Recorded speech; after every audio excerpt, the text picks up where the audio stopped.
홍콩 사람은 중국인이 아니다. 홍콩의 우산 혁명에 대해 알아보자. 중국, 그것이 알고 싶다.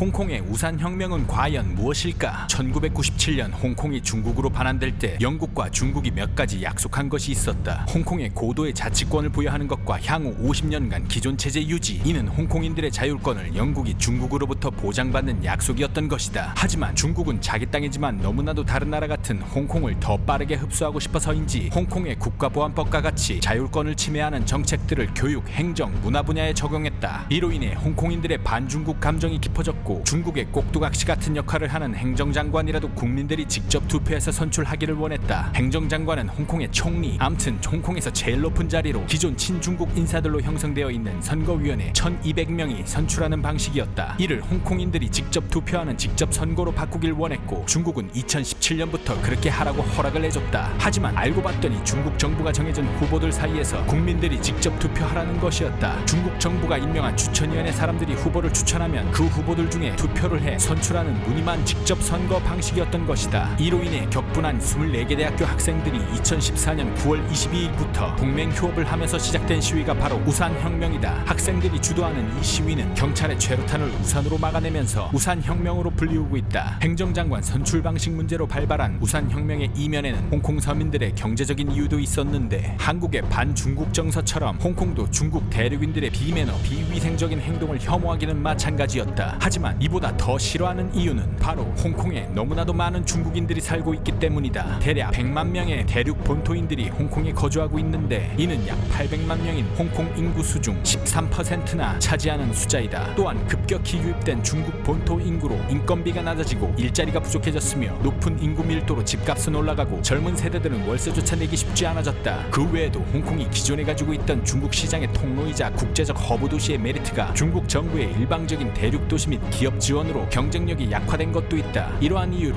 홍콩 서민들의 반중국 감정은 더욱 심화되어 민주화 우산혁명으로 터진 것이다. 홍콩인들 중에서 자신이 중국 사람이라고 생각하는 사람은 고작 3%라고 한다. 이러한 시점에 중국 정부는 단순히 홍콩의 민주화를 막아 사회주의화하려는 것은 아닐 것이다. 중국몽 실크로드를 기반으로 한 중국 주변 국가들의 경제 통합을 통하여 다시 한번 중화 부흥의 꿈을 이루려는 중국에게 홍콩은 많은 퍼즐 조각들 중 하나일 것이다. 중국몽과 홍콩의 우산혁명, 과연 우리에게는 독이 될 것인가 득이 될 것인가?